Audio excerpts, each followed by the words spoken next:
fear, dread, and the unknown. My favorite doll was lying in bed next to me, but I hadn't put her there, nor had I seen her since the night my childhood home burned down. I woke up in darkness, unable to move, speak or see, remembering the accident only when the coroner unzipped my body bag.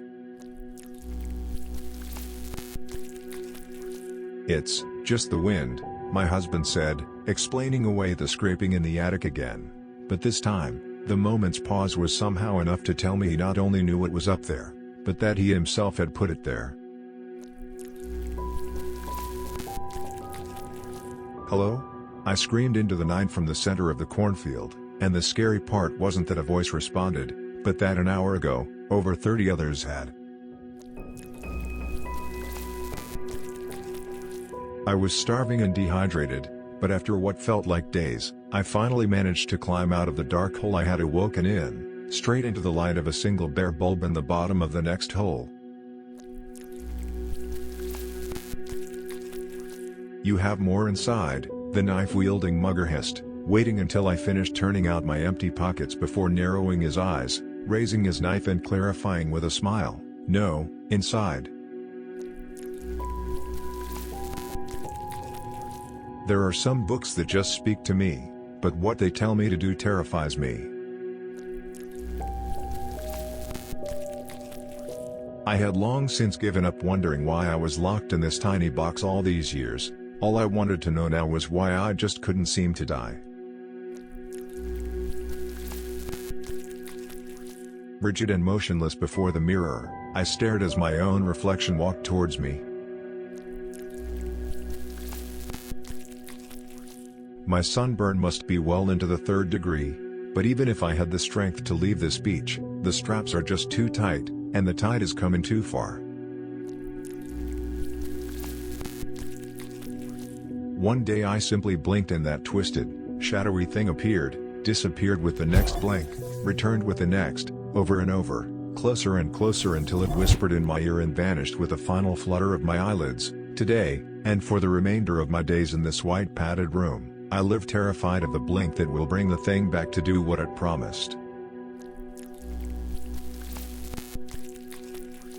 I hadn't slept in days, and as I lay my head down, I hoped not to be woken again by the shouting voice inside my pillow.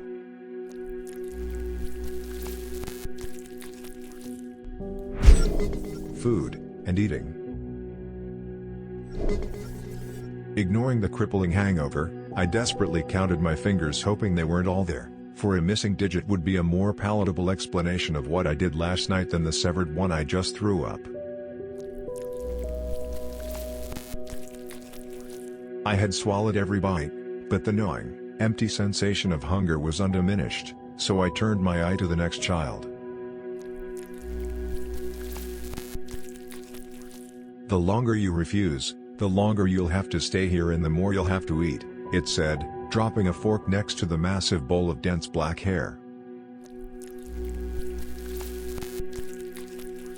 "The Pritchett family is so delighted with you they've asked for seconds," the sous chef beamed as he re-entered the kitchen, asking as he held the butcher knife to my remaining leg, "Above the knee, or below?"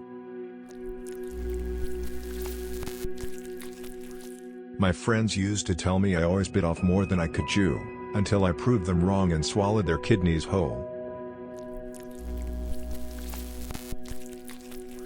After a lifelong struggle with weight loss, I was thrilled to discover a method that worked for me and quickly prepared to cut away the next pound of flesh. Still chained to the wall, my skeleton clearly visible through my starving body skin, I tried chewing the stale bread before me again. But the moment I swallowed, it was back on the plate as if I'd never touched it. I did as I was told, crunching the next spoonful of my breakfast between my teeth, imagining it was anything but broken glass. This was the 3rd time finding a hair in my soup, but only the 1st time making the connection to my missing dog. I had dismissed my wife's recent distance as a passing phase, and the delicious dinner she spontaneously cooked me tonight seemed like proof that it was until I bit into someone's fingernail. I know this most recent escalation of my eating disorder is killing me, but my insides still feel dirty, and there are more cleaning supplies I have yet to try. The waiter lifted the silver dome off my plate to reveal another tantalizing dish, glanced from the pristine silverware to my wrist restraints, and prepared to feed me the 31st course. This spine-chilling horror stories are also available in audiobook, hardcover and paperback on Amazon and in Goodreads. Make sure to check it out. Links are in the description box below.